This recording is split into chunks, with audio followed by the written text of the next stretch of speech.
दहावीच्या प्रश्नपत्रिका आता ऑनलाईन, परीक्षा केंद्रावरच होणार प्रिंट।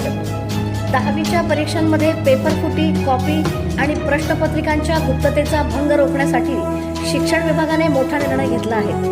आता प्रश्नपत्रिका थेट परीक्षा केंद्रावर ऑनलाईन पाठवल्या जाणार असून त्याच ठिकाणी त्यांची प्रिंट काढून विद्यार्थ्यांना वितरित केली जाणार आहे।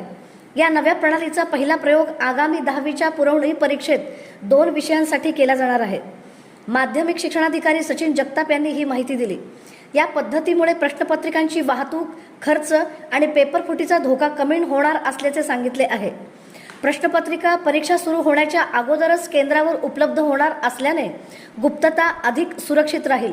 प्रयोग यशस्वी ठरल्यानंतर मार्चमधील मुख्य 10वीच्या परीक्षेत ही प्रणाली सर्व केंद्रावर लागू करण्याचा शिक्षण विभागाचा विचार आहे।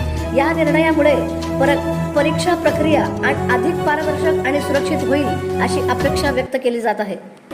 दुसरं ही की आपल्या जिल्ह्यामध्ये एकूण 17 कॉपीचे केसेस आपण केलेल्या होत्या।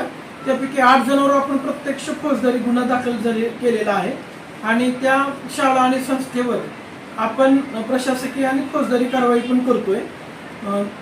आता जी जून जुलैमध्ये जी आपली पुरवणी परीक्षा होती त्याच्यामध्ये SSC बोर्ड हे CBSEच्या धर्तीवर एक अभिनव प्रयोग आपण सुरू करत आहोत। यावेळेस आपण 2 प्रश्नपत्रिका त्या थेट त्या परीक्षा केंद्रामध्ये ऑनलाईन पद्धतीने देणार आहोत। म्हणजे आपला पेपर जर 11 वाजता सुरू होणार असेल तर साधारणतः 10 ते 10:30च्या दरम्यान त्यांना ती ऑनलाईन प्रश्नपत्रिका पोहोचेल। जेवढे विद्यार्थी आहेत त्याची प्रिंट तिथं काढली जाईल आणि थेट तिथं प्रिंट काढून ते विद्यार्थ्यांना दिल्या जातील। आजपर्यंत आपण ह्या प्रश्नपत्रिका कस्टडीत ठेवायचो, तिथून एका रनर मार्फत ते परीक्षा केंद्रावर जायच्या आणि मग विद्यार्थ्यांना आपण ते वितरित करायचो। तर हा सोपस्कार आपण थांबवतोय आणि डायरेक्टली विद्यार्थ्यांना आपण प्रश्नपत्रिका देणार आहोत।